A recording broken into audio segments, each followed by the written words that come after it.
Cuando alguien desaparece, deja atrás una infinidad de preguntas. Los seres queridos a menudo quedan durante meses, años o incluso décadas en el limbo, sin estar más cerca de conocer la verdad que el día en que ocurrió la desaparición. Pero a veces, la persona desaparecida regresa ilesa. En estos casos, a menudo hay incluso más preguntas que respuestas. Acompáñanos en el episodio de hoy mientras examinamos 3 casos de personas que desaparecieron y reaparecieron años después.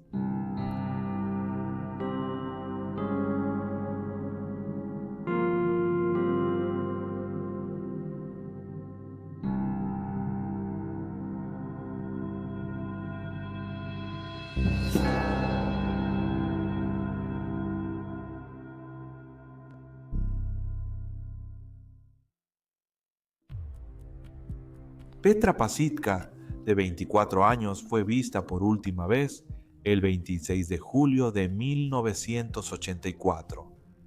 En el momento de su desaparición, era estudiante de informática y acababa de terminar su tesis sobre lenguajes de computadoras. Vivía en una residencia estudiantil en Braunschweig, Alemania, y salió de su casa el 26 de julio para ir a una cita con el dentista. Llegó a la cita y salió del consultorio a las 3 de la tarde.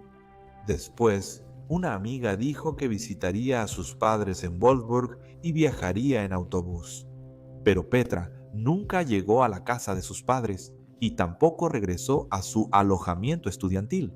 En las semanas siguientes se hizo una intensa búsqueda de la joven y su caso fue presentado en el equivalente alemán del programa Crime Watch de la British Broadcasting Corporation. Sin embargo, a pesar de los mejores esfuerzos de la policía, no hubo rastro de ella. La mayor información que obtuvieron los investigadores es que ella retiró una cantidad considerable de dinero, alrededor de 2.000 euros en el valor actual, de su banco, antes de que desapareciera, y que les dio a sus vecinos un juego de llaves para que pudieran alimentar a sus pájaros por ella.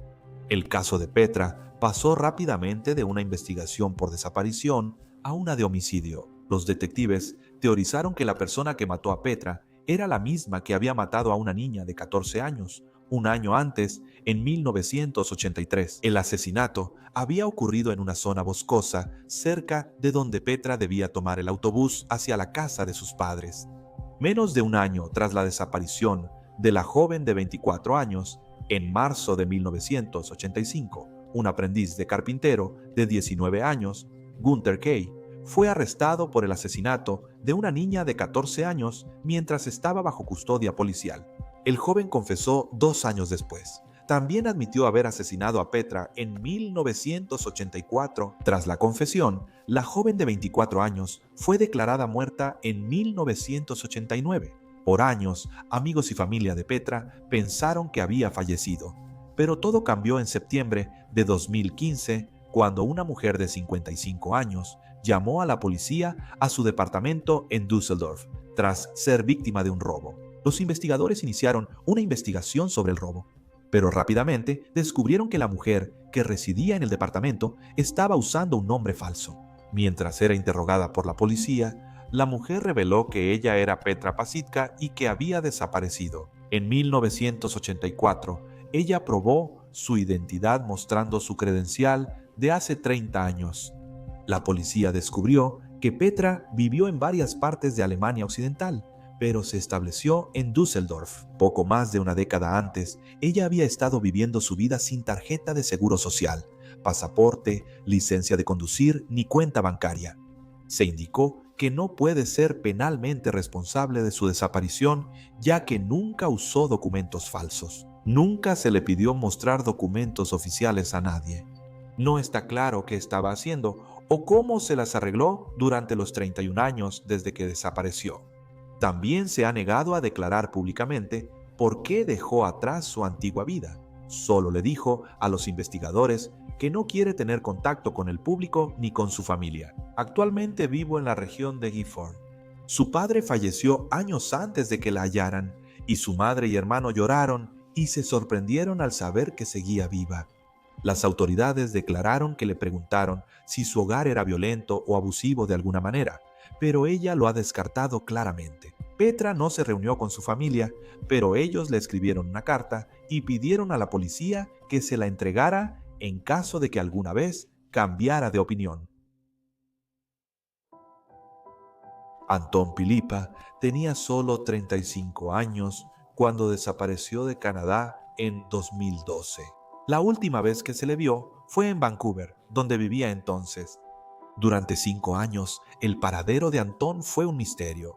Su hermano Estefan siguió buscándolo en su tiempo libre, sin perder nunca la esperanza de que algún día se reencontrarían. Describía al hombre de 35 años como un activista contra la pobreza y un individualista fuerte. Estefan recordó: me encontraba realmente frustrado todo el tiempo durante esos años, siempre con esa pregunta dolorosa: ¿dónde está él? ¿Qué le pasó? Antón finalmente fue encontrado a finales de 2016, en gran parte gracias a una oficial de policía brasileño-canadiense llamada Helenice Videgal. Ella encontró a Antón caminando por una carretera brasileña y de inmediato se preocupó. Ella lo recogió en noviembre de ese año y descubrió que no tenía ninguna identificación consigo. Helenice había vivido intermitentemente en Canadá y tenía la ciudadanía. Así que empezó a interrogarlo en inglés, recordaría después. Sabía que él no pertenecía a esa carretera. Antón es diferente a los brasileños de Estados Unidos, él resalta. Agregó que durante su conversación inicial con el hombre de 39 años, él no parecía completamente confiable y no parecía capaz o dispuesto a compartir muchos detalles sobre su identidad o su vida. Lo único que pudo sacar de su charla fue que Antón era de Canadá, lo que llevó a Helenice a pensar que tal vez podría encontrar a su familia. Mientras tanto, Antón fue llevado a un hospital en Brasil. Sin embargo, poco tiempo después, logró escapar de la instalación y buscó refugio en una densa selva en el estado norteño de Amazonas. Helenice recordó el pánico que sintió cuando se enteró de que Antón había huido, diciendo: esta es el área de la que hablamos, sobre grandes depredadores como cocodrilos y felinos de la selva. Temíamos que uno de esos animales pudiera comérselo. Sin embargo, una búsqueda exhaustiva permitió a las autoridades localizar al hombre de 39 años, quien fue hospitalizado en Manaos. Helenice inició la búsqueda de la familia de Antón poco después de recogerlo en la carretera.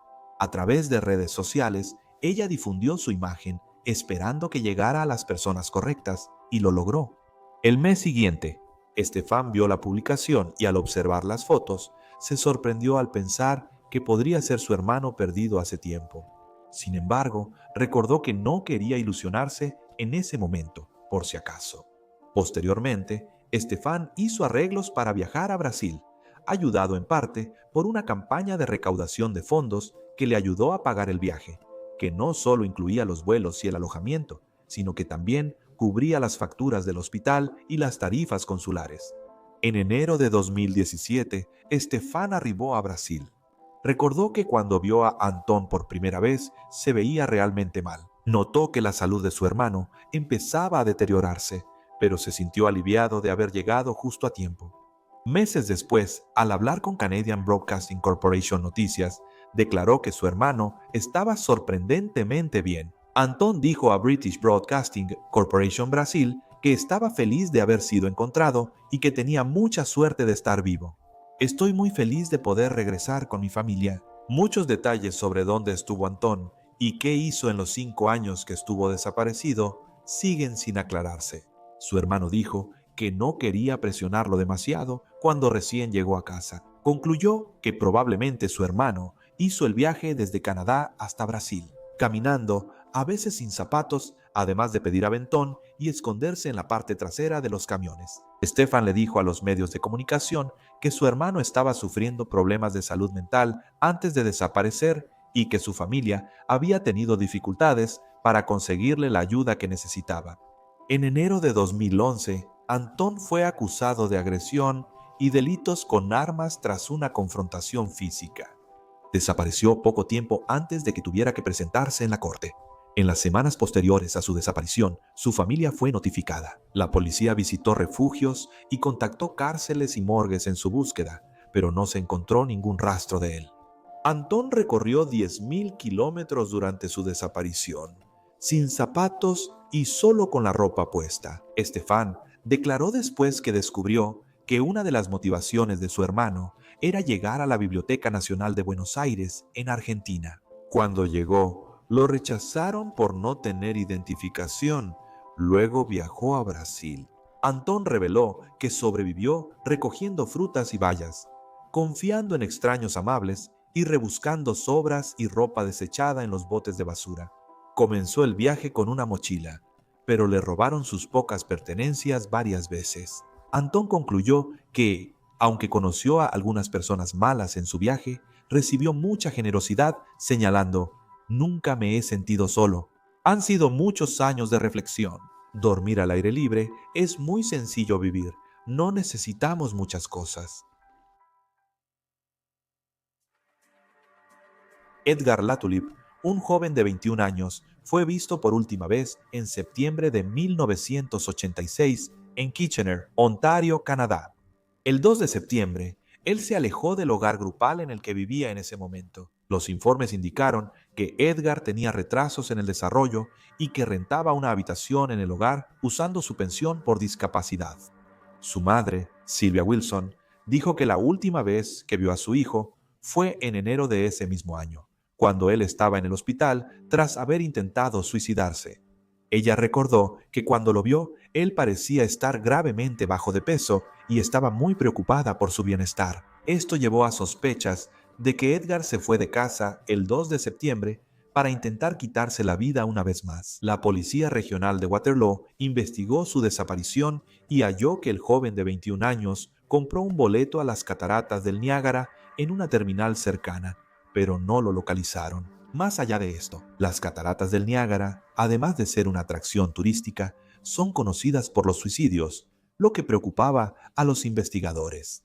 El sargento Randy Close declaró: "Estamos preocupados por su bienestar debido a su estado mental.